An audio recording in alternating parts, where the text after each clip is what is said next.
क्या आपको पता है कि राधा की मृत्यु कैसे हुई थी और उनकी अंतिम इच्छा क्या थी? कहते हैं वृंदावन की एक सुनसान कुंज में राधा अंतिम समय की प्रतीक्षा कर रही थी। उनकी आंखों में अब भी वही किशोरी राधा की चमक थी जिसने कभी कृष्ण के लिए जग छोड़ दिया था। कृष्ण के मथुरा जाने के बाद राधा ने न विवाह किया न किसी से आस लगाई। वृंदावन की छोटी कुटिया में राधा ने हर दिन कृष्ण की प्रतीक्षा करते हुए बिताया। यमुना तट पर वह जल चढ़ाती और कान्हा को मन ही मन पुकारती थीं। गांव वाले उन्हें साध्वी कहते थे, पर कोई नहीं जानता था कि वह राधा थी। एक दिन आकाश की ओर देखते हुए राधा को एक रहस्य भरी शांति ने छू लिया। राधा ने प्रण किया कि वह तब तक नहीं जाएंगी जब तक कृष्ण स्वयं न आए। द्वारका में बैठे योगेश्वर कृष्ण को राधा की पुकार सुनाई दी। कृष्ण ने आंखें खोली और राधा की पुकार से व्याकुल होकर चल पड़े वृंदावन की ओर। वृंदावन पहुंचकर कृष्ण ने राधा को तुलसी के पास ध्यान में लीन देखा। कृष्ण ने धीमे स्वर में पुकारा, राधे, और सब कुछ थम गया। राधा की आंखें खुली और उनमें युगों का प्रेम छलक उठा।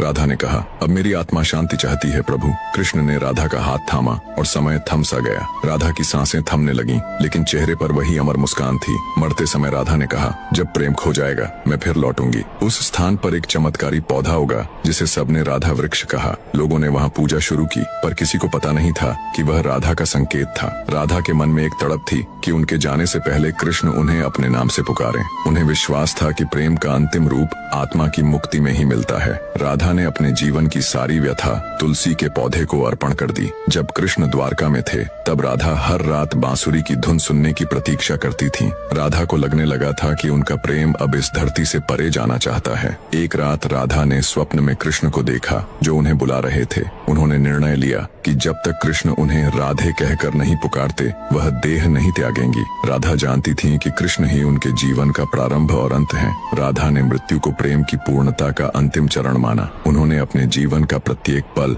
कृष्ण को समर्पित कर दिया था। राधा ने मृत्यु को वरण करने से पहले अपने वस्त्र नीले रंग में रंगे थे। उन्होंने गांव वालों से विदा ली, पर अपनी पहचान कभी प्रकट नहीं की। उनके जाने से पहले कृष्ण स्वयं उनके सामने प्रकट हुए थे। कृष्ण ने जब राधे कहकर पुकारा तो राधा की आंखें झिलमिला उठीं। राधा ने मुस्कुराकर कहा कि अब वह मुक्त हैं। उनके स्पर्श से तुलसी के नीचे एक चमत्कारी पौधा उगाया। कृष्ण ने राधा को अपनी बाहों में लिया और उन्हें अंततः मोक्ष प्रदान किया। उस क्षण राधा की आत्मा ब्रह्मांड में विलीन हो गई, प्रेम की धुन में समाई। प्रेम की उस अंतिम धुन में राधा ने मृत्यु को अमृता में बदल दिया।